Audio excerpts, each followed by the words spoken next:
velkommen til minpoesi.dk.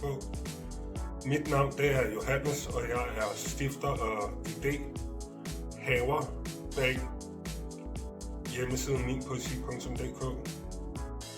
Hjemmesiden er skabt som en online-platform, hvor folk som mig kan få udgivet deres digte og poesi på en let og bekvem måde. Jeg tror, vi alle ved, hvor svært det er at få udgivet poesi i vores tid.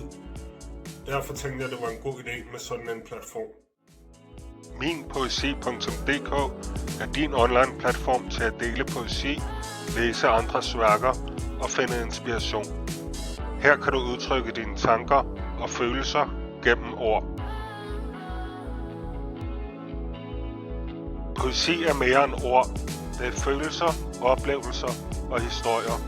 Minpoesi.dk er stedet, hvor din stemme bliver hørt og værdsat. Det er nemt at være med.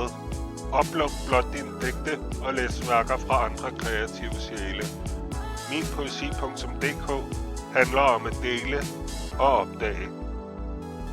Besøg minpoesi.dk og bliv en del af vores kreative fællesskab. Lad dine ord inspirere.